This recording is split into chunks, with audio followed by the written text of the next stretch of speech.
আসসালামু আলাইকুম ওয়া রাহমাতুল্লাহি ওয়া বারাকাতুহু। প্রিয় দর্শক মণ্ডলী, আমরা আজকে আশা করছি যে নামাজের ভিতরে বড় বড় দুই তিনটা ভুল দেখা যায়, সে দুই তিনটা ভুল আমরা ইনশাআল্লাহ তুলে ধরার জন্য চেষ্টা করব।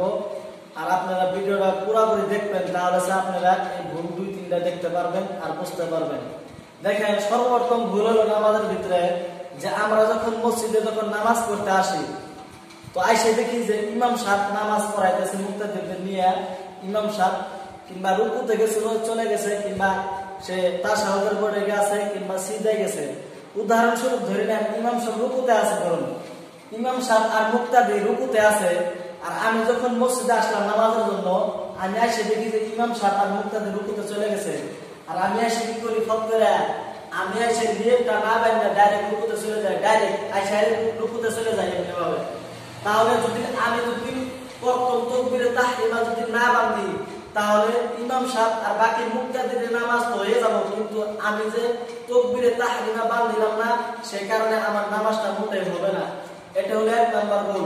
দুই নাম্বার ভুল, যে যখন আমি মসজিদে আইসে দেখি যে ইমাম সাহেব রুকুতে আছে বা সিজদায় বা তাশাহুদের বৈঠকে আছে, আমি কি করি, আমি দাঁড়ায় যাই, আমি দাঁড়ায় থাকি, যে যখন ইমাম সাহেব রুকু সেই সময় আমি শামিল হবো। এটা ভুল। আপনি মসজিদে প্রবেশ করলে ইমামকে যেখানে পাবেন সেখানে আপনি তাকবীরে তাহরিমা বাইন্দা আপনি ইমামের সাথে অংশগ্রহণ করা লাগবে। আর তৃতীয় নম্বর কথা হলো যে আমরা আইসা ইমামকে দেখি যে রুকুতে চলে গেছে, আমরা আইসা কি করি, পটাপট আমরা ধামাধুম দেখি যখন ইমাম সাহেব রুকুর তলে উঠছে, ধরুন ইমাম সাহেব রুকুর তলে উঠে গেছে গা, এদিকে আমি আইসা পৌঁছেছি, আমি কি করি, তাড়াতাড়ি রুকুতে যাই, হেরে আমি এক লাখ রুকুটা পুরা করে হেরে বাদে ইমাম সাহেবের হাতে সিজদায় চলে যায়। তাহলে আপনি যে ইমামকে রুকুর অবস্থায় আপনি শামিল হতে পারলেন না, আপনি একা একাই রুকু আদায় করলেন, সেক্ষেত্রে আপনার নামাজটা কিন্তু হবে না, আপনার নামাজটা পুনরায় আপনি করতে হবে।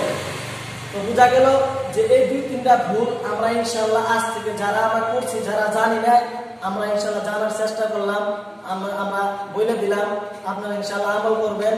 আর যারা জানে না তাদেরকে আপনারা ইনশাআল্লাহ জানাবেন, শিখাবেন যে এমন করে শরীক হতে হয় নামাজে। তো আশা করি ভিডিওটা ভালো লাগছে।